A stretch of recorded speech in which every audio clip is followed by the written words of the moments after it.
What is going on, everybody? Welcome back to Sports Gaming Rosters. So this is my first non-Madden related video in months. Every year I wrestle with the thought of giving 2K my hard-earned money because their product is such a money-grabbing, microtransaction-filled disaster, but I like playing NBA games and the association mode is actually pretty good, so I broke down and got the game. Which means I'm going to attempt to do a draft class. I wasn't able to do one last year because I just lost interest, but let's try it again. I always like to kick things off with a new mock draft, especially with the college basketball season starting. So let's talk about the draft and draft class prospects, mock draft style. This video is going to show my top 30 created players. I'm going to release a version 1 of the draft class once I have 60 guys complete, so stay tuned for that video. Okay, so I don't know how long it's going to take to actually record this video, but these results over here on Tankathon are as of end of games November 5th. So let's run a lottery generator and see who gets the first pick. It's been a tough year for the Pacers without Tyrese Halliburton, but this would be a very nice consolation prize for the defending Eastern Conference champions. Let's get started with this draft.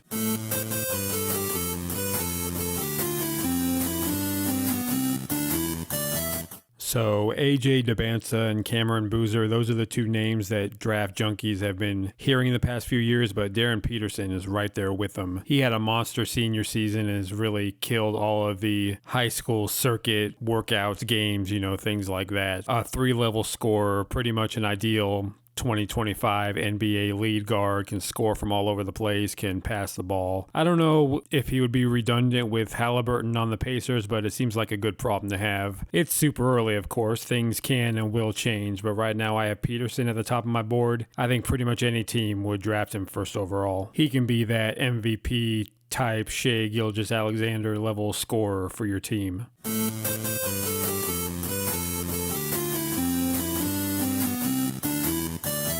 Charlotte has a lot of guys who can put the ball in the basket, but not much else. What they really need is a beast down low. Cameron Boozer may not be the best shooter or ball handler or distributor, but he's a load. Can score from the block, can dunk over people, rebound, run the floor, has a developing jump shot. Ryan Kalkbrenner looks like a defensive-minded center who could be a starter for a long time, so put Boozer next to him, and the Hornets might actually have some beef up front to go with all those offensive-minded guards on the roster.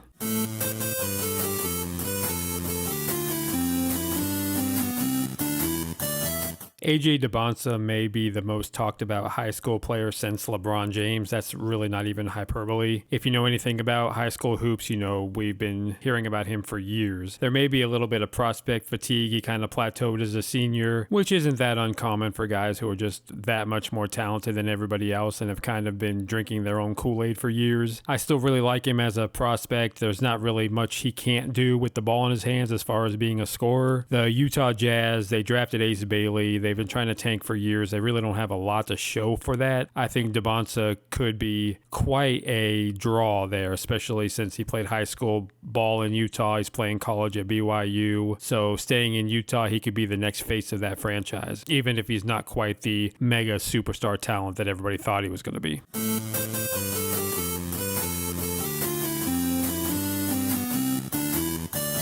If there's any player that can break into the big three and make it a tier of 4 players, it could be Nate Ament from Tennessee. 6'10", 210 pounds, tall, lengthy, supreme athlete, really raw. Not close to a finished product like a Boozer or a Dybantsa. There's a lot of projection left in his game and his body, skill-wise, development-wise. Has some Kevin Durant from Texas vibes as a tall shooter with a high release point, but it always helps talking about prospects when comparing them to NBA players. Brooklyn has the most hilarious roster in the NBA. Cam Thomas and Michael Porter Jr. jacking up 25 shots a game, averaging 20 points per game. They drafted pretty much every European point guard available last year, and they all pretty much stink. It's just a really funny roster. I don't know. That's entertaining, at least. Ament would probably be the best player on that team right away, even as a raw 19-year-old.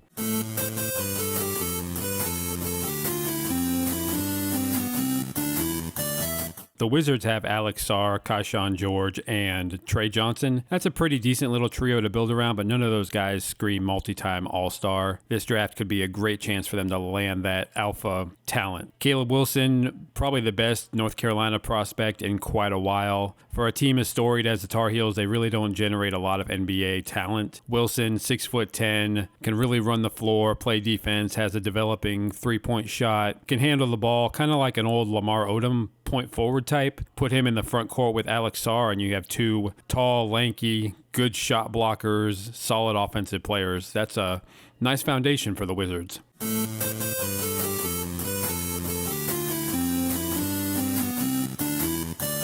It has been about 8 or 9 months or so, and I still can't quite comprehend that Luka Doncic trade. He's got the Lakers sitting near the top of the West. Meanwhile, Dallas has the worst record in the Western Conference. They're old. Anthony Davis can't stay healthy. Cooper Flagg has to play point guard. It's a disaster. I think somebody like Michael Brown would be a really nice fit. I really wanted to see Flagg on a young team with some actual athletes instead of all these old dudes. But give him Brown, who's more of a scoring guard, but that's okay. Dallas really needs guys who can score. Brown can get to the basket, can shoot, can create. A really good offensive player. Not quite Darren Peterson, but in that next tier.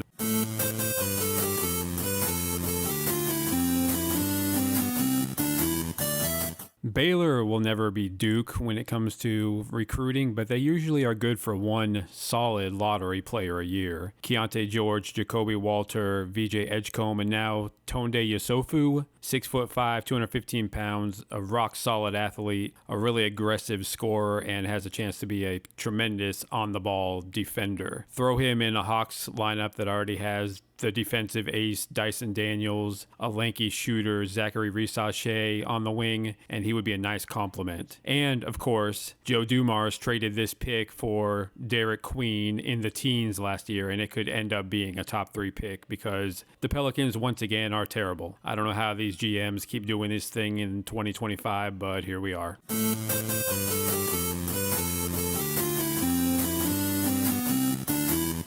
It was only one game. It's hard to not overreact when these guys finally start to play, especially during cupcake season. But Koa Pete was a man amongst boys, and he didn't play a fluff. He played the defending champion Florida Gators. 30 points, was just a bully down low, outmuscled everybody that tried to guard him. He may be a bit of a tweener offensively, but he's kind of like a young Aaron Gordon. I don't mean to compare Arizona Wildcats, but he gives me those same vibes. Just a strong player, a solid dunker. Gordon has developed a really good three-point shot. Pete can do the same thing. He should fit right in there with the Grizzlies, who are looking to possibly move on from Ja Morant, hasn't worked out, and rebuild around guys like Cedric Coward and Jaren Jackson.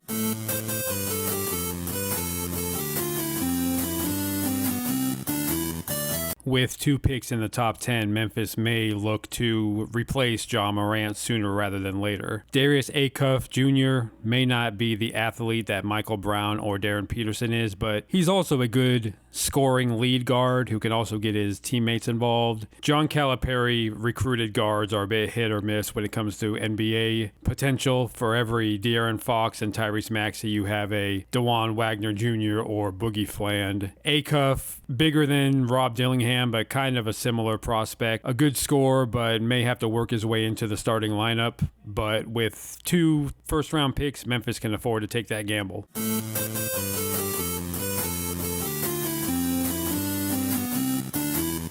With 2 top 10 picks, the Hornets should continue to add front court depth to a roster that is pretty much non-existent in that area. Chris Kinnack Jr. has the size of a center, but he's kind of fallen into the trap that a lot of high schoolers run into, in that he's more perimeter oriented and it doesn't really fit his frame and size and archetype. Fortunately, he's at Houston. They're one of the better coaching schools in college basketball, and maybe they can get him to play more of a traditional big man game, but his shooting will be good at the next level. NBA needs guys who can shoot at pretty much any position. So if he can continue to develop that shot and work on his big man skills, especially on defense, the sky is the limit for this guy.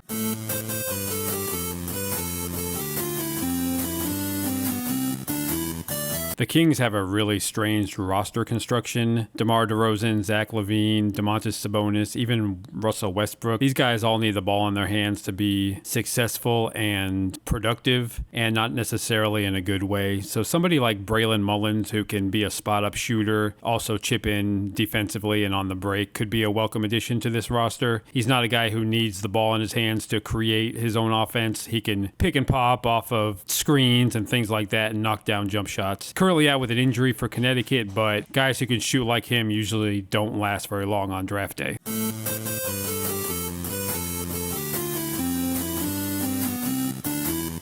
There is a reason that the Thunder are the envy of the NBA. They're the defending champions. Their best players are all in their 20s, and they have 3 more first-round picks in this draft. They drafted Nikola Topic and Thomas Sober the past 2 years. Neither one of those guys have played a single minute for the team, but it doesn't really even matter because they're just so deep anyway. Kareem Lopez could be another project. He's got top 10 potential as a scorer. Not the best shooter, not the strongest player, but has a nice all-around offensive game. The key to him will be developing that jump shot and improving defensively. If he can do those 2 things, he could easily be a top 10 pick when it's all said and done.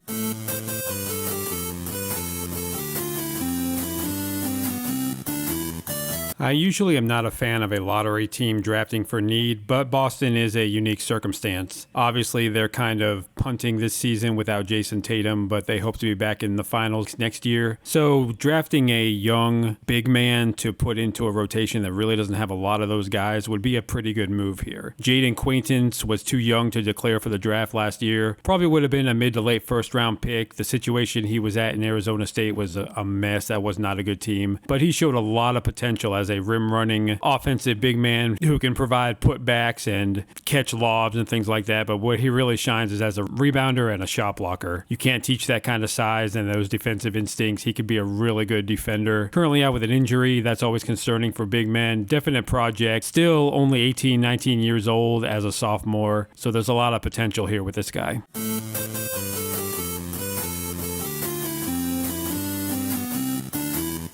Isaiah Evans was my favorite returning sophomore this year for this draft class. He only played about 13 minutes a game last year for Duke behind several guys who were drafted in 2025, but still shot the ball very well, including almost 42% from the three-point land. I expect him to have more minutes this year, and his scoring should go way up. His first game, he had over 20 points. May not do much other than shoot and score, but at this point in the draft, you're looking for guys who can provide a skill, and he can definitely stroke it. There's question marks about Tyler Herro's future in Miami, and the backcourt in general could use more reinforcements. I think Evans could be one of those, at the very least, microwave scorers off the bench.